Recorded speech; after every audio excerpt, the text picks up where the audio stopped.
Тяготы и лишения этой войны, Великой Отечественной войны, я испытал. Сугыш иртә олыгайта аларны. Игорь Ивлев, Ислам Бәхтияров, җирле шагыйрь Валентин Бурайкинга сугыш башланганда 7-10 яшь була. Ачлык, ялангачлык, бертуктаусыз атышлар, дошман һөҗүме. Ленинградта туып үскән Игорь Ивлевның күңеленә сеңеп калган сугыш картинасы. Сөйли баштаса күзләре яшьләнә. Игорь Петрович укучылар белән мондый очрашуларга теләп килә. Чувство патриотизма, чтоб любили Россию, любили Родину. Патриотик хис булсын, туган илне яратсыннар, чит илгә китмәсеннәр, туган җирдә яшәсеннәр. Безнең халык, безнең ил бит ул. Җиңү бирелмәде. Сугыш темасына багышланган фильм залда утыручыларны битараф калдырмый. Укучылар үз фикерләрен җиткерә. Батырлык, кыюлык, тугрылык, туган илне ярату. Патриотик хис Нурлат гимназиясе укучыларында бала чактан ук тәрбияләнә. Мондый очрашулардан соң балалар тагын да җитдиләнеп үсеп китә ди тарих укытучысы. Бу чаралардан соң балалар дәресләрдә дә сорау бирәләр. Монда катнашкан кешеләр турында тагын күбрәк сөйләгез әле диләр.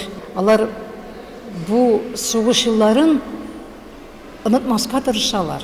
Күбрәк белергә тырышалар.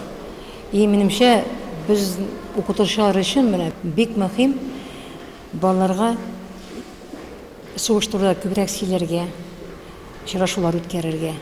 Товарищ друг, зажжем свечу, нетленной памяти и скорби, сомкнем ряды, плечом к плечу, сегодня в праздник наш особый.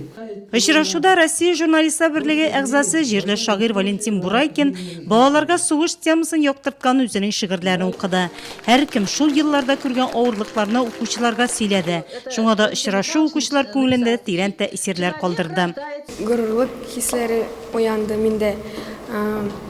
Һәм горурлык минем илем өчен, сугышсыз дөньяда торган өчен бик рәхмәтле мин безнең ветераннарга.